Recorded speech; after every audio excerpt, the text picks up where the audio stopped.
Good morning, everyone. If you have wandered in by mistake, please stay. This is a talk about what happens when civilization turns more data into a religion. When an update needs incense, a reboot is a right, and the spreadsheet is mightier than the chainsword, because the chainsword is waiting for a firmware patch. It is satire with a serious core. In a future like Warhammer 40,000, oceans of number drown the very idea of knowledge. We will keep the lore light. The point is not who conquered whom, but how the numbers conquered everyone. As Dr. Ryder introduced me, I am Dimitrios Chatzinas, and I work as a records manager for the Scottish Government. My job is to basically systematically control the government's records throughout their life cycle, from creation and maintenance to disposal or preservation, ensuring their accuracy, accessibility, and security for legal, organizational, and historical purposes. The thesis in one line is this: we measure everything and understand nothing. That is the joke, the horror, and the reason our Wi-Fi sometimes feels like it wants blessings more than bandwidth. We live in the golden age of counting. Our doorbells film hedgehogs. Our watches accuse us of sloth. Our fridges write memoirs about the butter. Apps keep dossiers on us at all times. Dashboards release pamphlets. Dashboards are released like Victorian pamphlets, often just to prove something is happening. Much of it is digital exhaust. Noise mistaken for insight. We hoard knowledge because deletion feels sinful. Data lakehouses become swamps, picturesque, biodiverse, and unusable without any treatment. We hire people to build broadwalks across those swamps and call them platforms. We have already primed ourselves for ritual. Complexity is so great that comprehension becomes optional, then unfashionable, and finally suspicious. Procedures replace proofs. You do not know it works. You perform that it works. It's funny until you need to know why it worked yesterday and won't work today. Keep that in mind as we fast forward. This is not the official 40K lore. This is the most probable route that will take us to the punchline without the need for a glossary. In stage 1, the wet dawn, brain and cloud link up. Someone live streams their dreams and becomes famous. We decide scarcity of insight means we are under collecting, so we collect harder. We log actual events, possible events, and events from nearby realities. We back up our backups, but the questions remain the same. Stage 2, the brain grid begins when, to avoid boiling the seas, we grow computing brains in vats. Data centers need janitors with paramedics training. Have you rebooted the jar? Becomes a normal question. Yet nobody dares asking why the jar exists. Stage 3, Dyson Dreams is marked by the moment brain vats need power. So we wrap the sun in Dyson swarms and add a bell for network hiccups. The bell gets a name, which by the end of this presentation nobody remembers, then a shrine, and then a flock. But it's still just logging. In stage 4, the cult of the cogitator, nobody understands the whole stack anymore. Failures become ritualized. You intone a patch, and you present the cartridge with clean hands, while you burn incense around the cartridge in case its connector points had accumulated dust. Probably everyone knows that if they owned an NES in their younger years and they blew into their cartridge. This makes you careful, but I'm curious. Stage 5, people as peripherals, begins when we plug modified humans into systems because they are adaptable.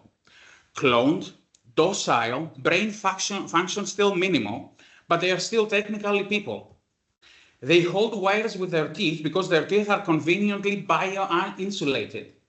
That sentence ought to have ended the experiment. Instead, we tick a risk assessment box.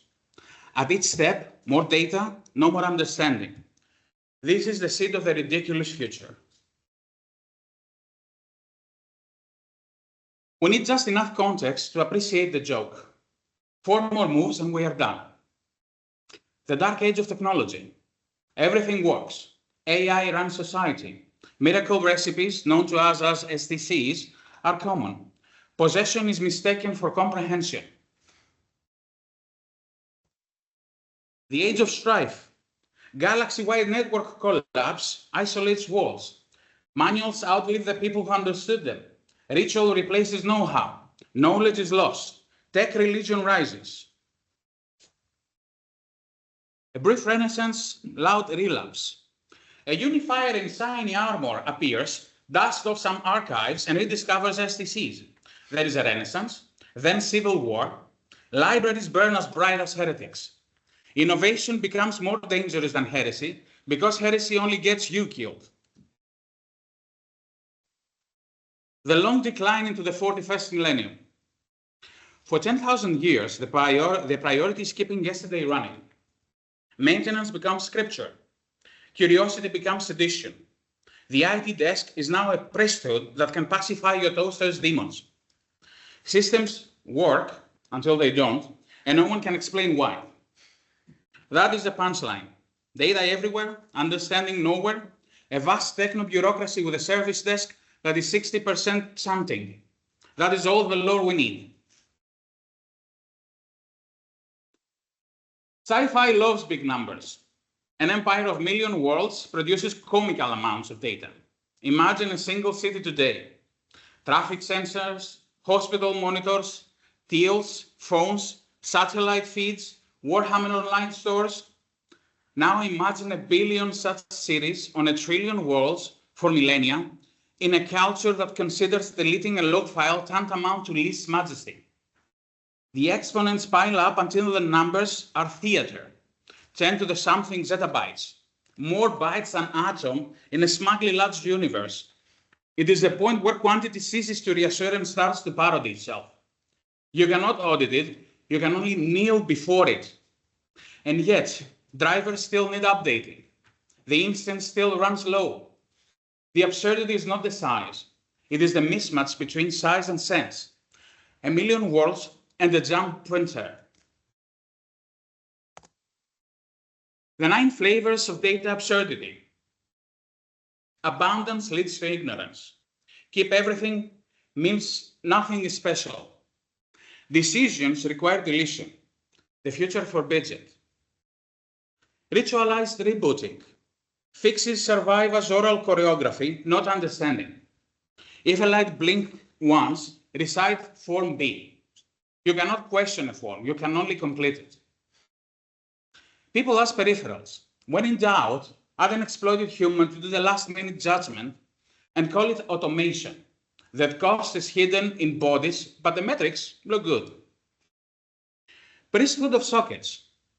Rare skills become sacred, then status protective, then religion.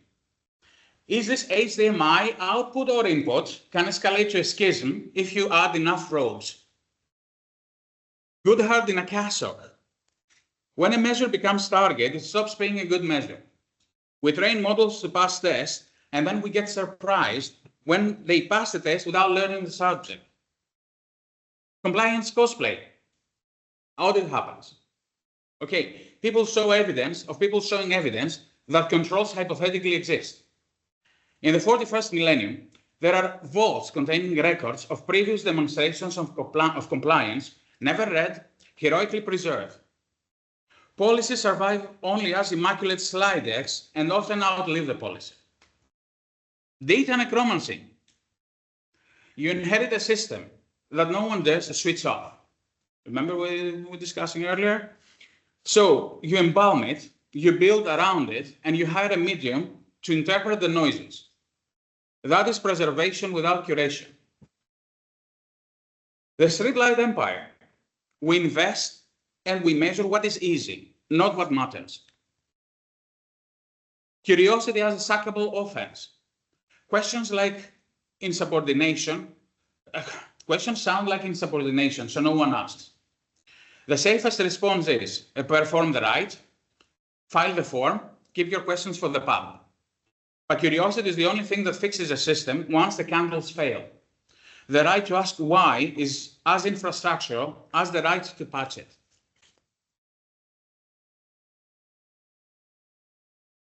The camp Gothic fan of 40K works as a mirror because we recognize the silhouette. Black box systems ruled by ritual, metrics worshipped and gamed, analogy to deletion, and audits that reward paperwork over insight. It is not that we'll end up with organ-based servers and haunted faxes, probably. It is what we already accept as I don't know. But the button makes it go, as sufficient in too many places where it should not be. We already see organizations where the most important knowledge lives in the head of two exhausted people who can never be allowed to go on holiday together. And we already see audits that reward paperwork over insight. We already tolerate the habit of counting because counting is easy, not because counting helps. The satire gives us safe distance to say the awkward thing. If an empire can run for 10,000 years on ritual alone, so can a department. That is impressive and terrifying. 7 unglamorous principles that keeps you from needing incense. These are not amazingly futuristic. These are boringly current, and that is why they work. Purposeful deletion beats pious hoarding. Keep only what answers real questions. Delete the rest on schedule. Design for legibility, not legend. A generalist should understand it without robes. Institutional memory without martyrs. Spread knowledge, reward documentation. Curiosity as policy. Make why respectable. Audit that inspects meaning, not manners. If your audit can be faked by an obedient fool, or your audit is theater, ask for evidence that show how a metric led to a decision. Small, alive exemplars. Keep testable mini versions of critical systems. Replace rights with runbooks that teach. Declare the purpose before the method. Makeshift tools may keep the march alive, but only true war gear carries warriors to victory. We require more sanctified arms, not hollow stopgaps. With those principles in mind, the simplified 40K picture becomes understandable without a family tree of demigods. The abundance of the Dark Age made us forget the muscle of explanation. The Strife collapse made the network fail and replace reason with rights. The brief Renaissance showed the cost of treating knowledge as a relic rather than a skill and how quickly knowledge burns. The long decline turned maintenance into scripture, scripture into law, and law turned into taboo. Innovation died because failure became sacrilege, not an experiment. That is all you need. No more lore than that is required to enjoy the punchline. A galaxy's worth of numbers, and you still need holy oil to unjam a printer. Imagine a fleet that logs less, explains more, and publishes its why like Shipsy's poetry. Imagine that deletion is applauded because it proves discipline. Imagine promotion tied to the number of rituals you successfully retired by explaining them, not the number you maintain flawlessly. Imagine the bell on the Dyson Swarm being retired with honors and replaced with a dashboard that says with terrifying clarity, "We do not know." Imagine "we do not know" as a respectable sentence. That is civilization. And if that sounds idealistic, consider how much energy ritual consumes. Choreography is expensive. Explanation is cheaper in the long run because it survives the person, the crisis, and the fashion. The most haunting object in the Warhammer 40K universe is the STC, a recipe card for miracles. It is revered because it works. But the story is not about a box of blueprints. It is about a habit of mind. A society that treats instructions as sacraments will defend the page and neglect the practice. That is how you end up with 1 million pages and the same 3 questions. The STC is a cautionary tale. Your documentation is not your knowledge. Your knowledge is the ability to recreate a page if it burns. Like last year, I have to ask this question. In the grim darkness of the far future, there is only... Anyone? Well, close enough. Records management. In the far future, they keep everything and understand nothing. And this is funny because it's recognizable. It is tragic because it is familiar. The line between us and instance-based printing is not technology, it is culture. We can decide to delete with purpose, write run books that teach and treat why as noble. We can decide that bells are charming, but not diagnostic. If anyone here feels moved to bless the printer, I will not stop you. But I will be in the corner trying the USB cable and writing down why it misbehaved. May your backups be boring, your audits ask for meaning, and your error bells retrieve gracefully to a museum shop. Thank you.